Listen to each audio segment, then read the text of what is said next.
आज Doubtnut app download करें। Doubtnut पर अपने सभी गणित, रसायन विज्ञान, भौतिक विज्ञान और जीव विज्ञान के डाउट्स का करो सफाया।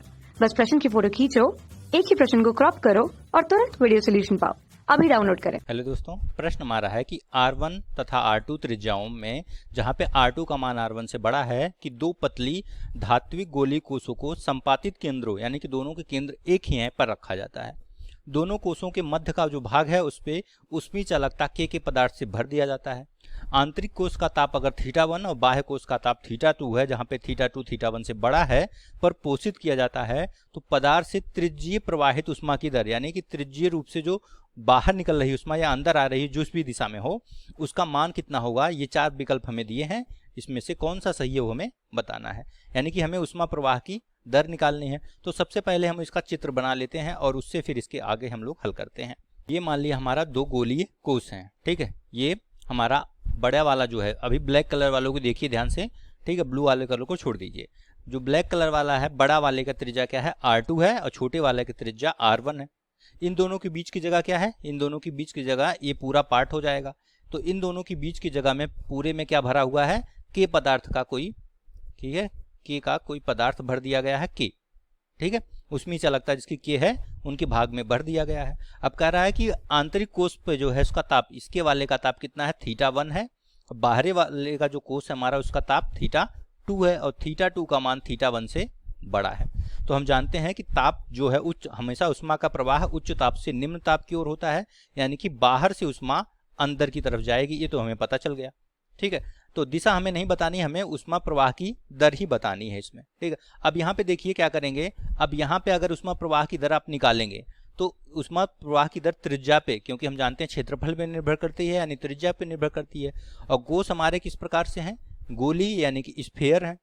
तो जैसे जैसे आगे बढ़ेंगे, जैसे यहाँ पे देखेंगे कुछ और होगा, यहाँ पे कुछ और होगा, यहाँ पे कुछ होगा, क्योंकि त्रिज्यता है, हम देख रहे हैं त्रिज्या धीरे धीरे बढ़ रही है। तो और इसी तरह ताप भी बढ़ेगा। तो जब त्रिज्या और ताप दोनों में परिवर्तन हो रहा है, थीटा और आर दोनों चेंज हो रहे हैं, परिवर्तन हो रहा है, तो हम डायरेक्ट फॉर्मूला यहाँ पे नहीं लिख सकते।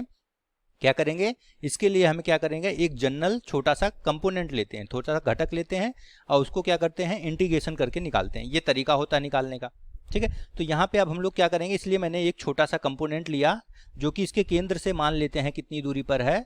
मैं मान लेता हूँ ये जो है इसके केंद्र से x दूरी पर है और जो इसकी मोटाई है वो कितनी है, ये मैं मान लेता हूँ dx है, ठीक है। तो जो छोटा सा कंपोनेंट है अगर उसको मैं फिर से बनाऊं कुछ इस प्रकार से मैंने बनाया, ठीक है। ये देखिए यहाँ पे, तब इस जो हमारा घटक है छोटा सा हमने कंपोनेंट लिया है, उसके आंतरिक त्रिज्या कितनी हो जाएगी, आंतरिक त्रिज्या हो जाएगी, अगर उसको x1 माने तो आंतरिक त्रिज्या हो जाएगी x, ठीक है। और बाह्य त्रिज्या जो होगी x2 वो क्या हो जाएगी, x प्लस dx हो जाएगी, ठीक है, dx इसमें जुड़ जाएगा। इसी तरह मैं मान लेता हूं कि अंदर वाले भाग का जो ताप है वो कितना है, वो थीटा है, ठीक है, इस वाले पार्ट का।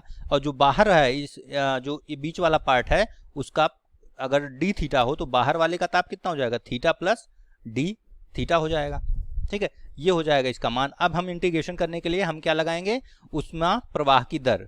फूरियर के नियम से क्या होता है, अगर इसका हम सूत्र पढ़ें तो डेल्टा क्यू बटा डेल्टा टी, ऊष्मा प्रवाह की दर, ये बराबर होता है K इंटू ए इंटू डेल्टा टी बटा डेल्टा एक्स, ठीक है, ये होता है।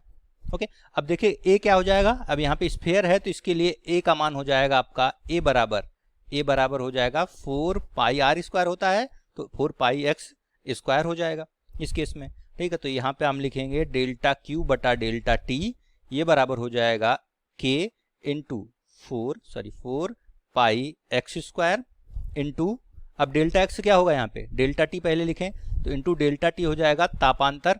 तापांतर क्या होगा, बाह्य का ताप है थीटा प्लस डी थीटा और अंदर का ताप है थीटा, ठीक है। और बटे में x क्या हो जाएगा, x आपका हो जाएगा यहाँ से हमारा x plus D x minus x, ठीक है। तो x से x कटेगा, dx बचेगा, ऊपर यहाँ से थीटा कट जाएगा, डी थीटा बच जाएगा, ठीक है। तो ये आपका हो जाएगा 4 पाई k, ठीक है, ये नियतांक है, इसको बाहर ले लिया, into x square D theta बटा डी एक्स, और ये हो जाएगा यहाँ पे डेल्टा क्यू बटा डेल्टा टी।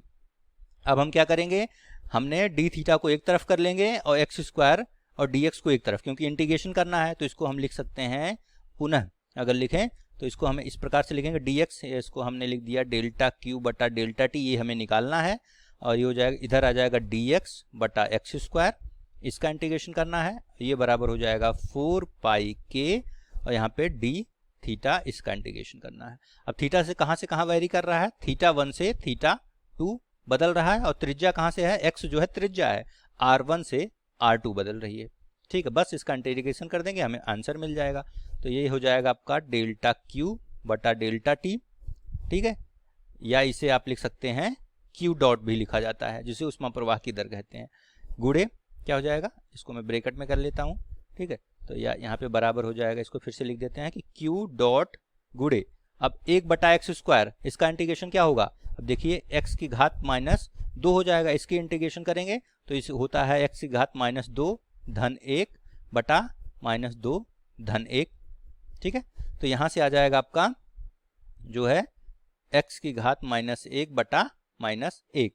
ठीक है, या इसे लिख सकते हैं माइनस 1 बटा x। ठीक है, तो ये हो जाएगा आपका माइनस 1 बटा x, और r1 से r2 तक, ये बराबर हो जाएगा आपका 4 पाई के, और ये हो जाएगा डी थीटा का थीटा आ जाएगा, और इंटीग्रेशन थीटा 1 से थीटा 2 आ जाएगा। अब यहाँ पे मान रख देते हैं कि क्यू डॉट, और गुणे में अब देखिए माइनस है, तो यहाँ पे अगर हम रखें तो माइनस 1 बटा r2 माइनस, ठीक है, माइनस होता है और माइनस माइनस प्लस हो जाएगा 1 बटा r1 बराबर 4 पाई के, ये हो जाएगा थीटा 2 माइनस थीटा 1। अब इसको रीअरेंज करना है क्योंकि हमें क्यू डॉट निकालना है, तो क्यू डॉट ये बराबर आपका आ जाएगा यहाँ से 4 पाई के थीटा 2 माइनस थीटा 1, और बटे में ये आ जाएगा 1 बटा r1 बटे 1 बटा r2। ठीक है, ये आपका आंसर हो जाएगा। इसको आप चाहें तो थोड़ा सा हल कर सकते हैं, 1 बटा r1 1 बटा r2 को हल करेंगे, थोड़ा सॉल्व और कर देंगे, तो ये हो जाएगा आपका क्यू डॉट, इसको दूसरे फॉर्म में भी लिखा जाता है 4 पाई के, इसको हल करेंगे तो r1 r2 ऊपर आ जाएगा, थीटा 2 माइनस थीटा 1 तापांतर, बटे नीचे आ जाएगा r2 माइनस r1। ठीक है, तो इस फॉर्म में दोनों फॉर्म में लिखा जाता है। तो विकल्प देख लेते हैं किसमें दिया है। विकल्प में देखेंगे तो सेकंड ऑप्शन में देखिए 4 पाई के r1 r2 theta 2 minus theta 1 बटे r2 माइनस r1 ये दिया हुआ है। बाकी कोई ऑप्शन में 4 नहीं है, 4 नीचे है सब में, तो इसका मतलब है सेकंड ऑप्शन आपका सही आंसर है। ठीक है, थैंक यू। कक्षा 6 से 12वीं से लेकर नीट, IIT, JEE वो एडवांस के लेवल तक 1 करोड़ से ज्यादा छात्रों का भरोसा। आज ही डाउनलोड करें डाउटनेट ऐप या व्हाट्सएप करें अपने सारे डाउट्स 8400 400 400 पर।